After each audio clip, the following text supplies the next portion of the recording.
मंदिर बनाने का कार्य शुरू किया है, इसके बारे में क्या सोचते हैं? ये तो एक राजनीतिक मुद्दा है। विश्व हिंदू परिषद ने जो कार्यक्रम चलाया है, मंदिर तो बनाने के लिए कोई रोक नहीं था। फिर हमारे यहाँ ऐसा कोई विधान नहीं है कि हम भगवान को अलग हटा करके किसी जगह रखे जाएं, क्योंकि भगवान जहाँ विराजमान हमारे होते हैं हम उसको मंदिर ही मानते हैं। हमारे हिंदू परंपरा ही है, चाहे वो किसी भी मकान में रख दिए जाएं तभी हम उसको मंदिर ही कहते हैं, क्योंकि भगवान जहाँ विराजमान है वो मंदिर ही होता है। फिर अलग से मंदिर बनाने का कोई औचित्य नहीं। अगर अलग से भी बनाया जाता तो उस इमारत में जिसमें भगवान विराजमान हैं हम उसको तोड़ना भी नहीं चाहते हैं। और जो लोग तोड़ना चाहते हैं वो इस मुद्दे को लेकर तोड़ना चाहते हैं कि पूरे हिंदुस्तान में एक तनाव की स्थिति पैदा हो और हिंदू मत जो है हमारे पक्ष में हो। उनको ये चिंता नहीं है कि कितना बड़ा जनसंहार होगा, कितने लोग मारे जाएंगे, कितने कटेंगे, कितनी बर्बादियां होंगी, या जो मुस्लिम बाहुल क्षेत्र में हिंदू रहते हैं उनकी क्या परिस्थिति होगी। हमारे देश के सामने तमाम ऐसी समस्याएं हैं कि 1949 से आज तक किसी मुसलमान ने वहां कोई अवरोध नहीं पैदा किया। लेकिन जब इन्होंने यह नारा दिया कि बाबर के संतानों से खून का बदला लेना है, तब पूरा देश जो है वो दंगाग्रस्त हो गया और कम से कम हजारों लोग इसमें मारे गए, मौत के घाट उतार दिए गए। लेकिन तब भी इन लोगों ने जरा सा यह महसूस नहीं किया कि यह तनाव जो देश में फैल रहा है, हिंदू मुस्लिम की जो एकता आज हमारे देश में बनी हुई थी, तमाम मुस्लिम शासकों ने मंदिरों को जो जागीरें दी। आज जानकी घाट में माफीनामा मिला, हनुमानगढ़ी के बहुत से भाग मुसलमानों की बनाई हुई हैं, फकीर राम जी का मंदिर मुसलमानों का माफीनामा है। ये तमाम जो जागीरें मुसलमानी शासकों द्वारा मंदिरों में दी गई और अमीर अली और बाबा रामचरण दास की जो समझौते थे कि हम हिंदू और मुसलमान दोनों एक मिलकर के रहेंगे, उसी जन्मभूमि के पाठ में दो भाग किया गया कि एक तरफ मुसलमान नमाज पढ़ेंगे, एक तरफ हिंदू पूजा करेंगे। ये सारी बातें जो थी उस पर इन लोगों ने पानी फेर दिया। अंदर में इस तरह से दंगे फैलाए गए, ये मात्र एक सांप्रदायिकता का दंगा कुर्सी और पैसे के लिए फैलाए गए, न कि ये राम जन्मभूमि के। मैं तो ये कहना चाहता हूँ, मैं राम जन्मभूमि मंदिर का पुजारी हूँ। मैं बिल्कुल सत्य कह रहा हूँ आपसे कि आज तक विश्व हिंदू परिषद के लोगों ने वहाँ पर एक माला भी नहीं चढ़ाया, भगवान की पूजा अर्चना तक उन लोगों ने नहीं करवाया वहाँ पर।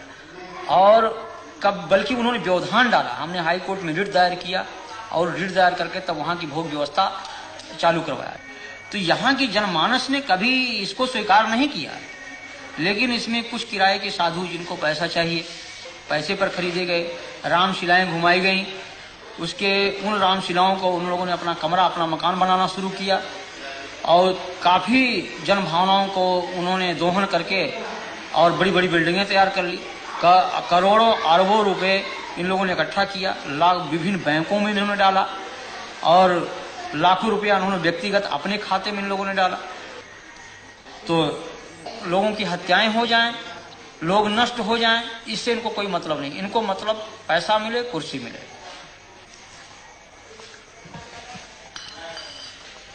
यहाँ जो लोग हिंदू राष्ट्र की बात करते हैं, इनमें त्याग और तपस्या और जनमानस का हित लेस मात्र नहीं है।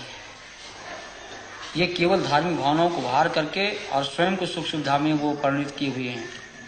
ये जनहित की बात कर ही नहीं सकते। लेकिन आज बड़े बड़े मठ हैं, करोड़ों अरबों की संपत्ति उसमें है, और हम पैदल छोड़ करके एयरमेल से चलते हैं, फर्स्ट क्लास की टिकट पर चलते हैं, एयर कंडीशन के कमरे में रहते हैं। तो जहां पर हम एक तरफ भौतिकवाद, उस भौतिकवादी व्यवस्था से अलग होकर के त्याग और तपस्या और जनहित की बात सोचते थे, उस जगह हम उसको त्याग करके और हम भौतिकवादी व्यवस्था में परिणित हो चुके हैं। जब हम भौतिकवादी व्यवस्था में पूर्ण रूप से लिप्त हो चुके हैं तो हम भौतिकवाद की ही बात सोचेंगे, हम उससे परे हट नहीं सकते हैं। तो ये आज के धर्माचार्यों को कि आप क्या कहेंगे? हम तो इनको भौतिकवादी व्यवस्था का एक पोषक मानता हूं मैं। ये जो पूंजीपति कहते हैं कि हिंदू धर्म की रक्षा, हिंदू धर्म की रक्षा, मैं कह रहा हूं कि यहीं पर देश के पूंजीपतियों जो आज धर्म की आज अशोक सिंघल को इस बात को जो कह रहे हैं कि हम बहुत बड़े राम के भक्त हैं, क्या राम का यही आदर्श है कि 90% लोग भूखों मरे? ये हमारे देश की जो विषमता है आज, ये क्या इन धर्माचार्यों की पे नहीं चाहिए?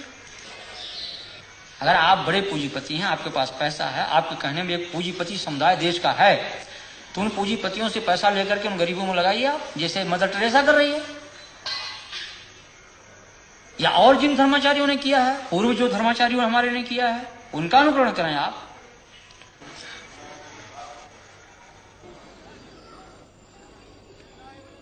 कि जनमानस को इसका विरोध करना चाहिए कि किसी की धार्मिक भावना पर ठेस नहीं पहुंचाना चाहिए। हम किसी के दिल को तोड़े नहीं, हमारा धर्म ये राव नहीं करता है, इस चीज को कभी अनुमति नहीं देता है। राम का हमारा ये जो आदर्श है राजनीति का, वो यही है कि जनता सुखी रहे, और जिस तरह से मुख में हम भोजन डालते हैं पेट को मिलता, सभी अंगों को मिलता, उसी तरह से सारी जनता हमारी है, कोई उसमें छोटा बड़ा कोई उसमें ऐसा नहीं है। लेकिन उन आदर्शों की सीधी हत्या की गई। साधु पतियाना साधु देखो जग बौराना,